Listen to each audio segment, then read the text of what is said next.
The U.S. Secretary of State is on his way to Geneva to join negotiations over Iran's nuclear future. John Kerry's following his Russian counterpart Sergey Lavrov, who arrived a few hours ago. In the last few minutes, the British Foreign Secretary William Hague and France's Laurent Fabius have also said they will be attending those talks on Saturday as well. Diplomats from the so-called P5+1 have been meeting with Iranian officials since Thursday, but there's still no agreement. So the main sticking point, Iran's insistence that it has the right to enrich uranium. It says it wants it for medical research and use, and it's made the issue a red line in the talks. But the technology can also produce nuclear weapons, and the UK, the US, France, China, Russia and Germany want it halted. Trust is also an issue here. The P5+1 want Iran to allow more inspections of its facilities. Iran, meanwhile, wants an end to international sanctions crippling its economy.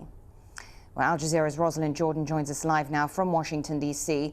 And so, Rosiland, some comments coming from the State Department. I'm sure it's in tune with the sort of thing that you've been hearing as to why Kerry has chosen to go now. A spokesman saying that it could be that in light of progress that's being made in Geneva. That's right, and senior administration officials are also telling Al Jazeera that this is a matter not to expect that this is happening because of a deal that might be imminent, but that it is equally useful for John Kerry, the Secretary of State, to be in the room with other top diplomats working on these thorny issues. As one person put it on Friday afternoon, sometimes, you just need to have Kerry in the room for several hours working on these points of contention with the Iranians. So the U.S. is really trying to tamp down expectations that there is going to be some sort of deal coming out of what now will be Saturday's meetings in Geneva.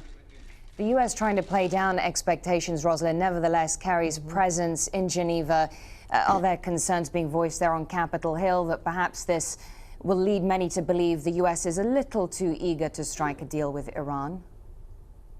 That's right, and when I raised that question today at the State Department, officials said, no, this is not a matter of being too eager or of raising expectations too high or, simply, being there just for the sake of being in the room and being photographed. Officials insist that this is all about trying to get the best possible deal, not just for the members of the P5+1, but for the international community. And they say that they're doing this keeping in mind that the sanctions regime, which the U.S. has led, have had a real impact on bringing the Iranians to the negotiating table. And so they say they want to see just how much can be attained while also acknowledging that Iran does have a right to a peaceful nuclear energy program under the terms of the Nuclear Non-Proliferation Treaty, or NPT. Rosiland Jordan in Washington, D.C. Thanks.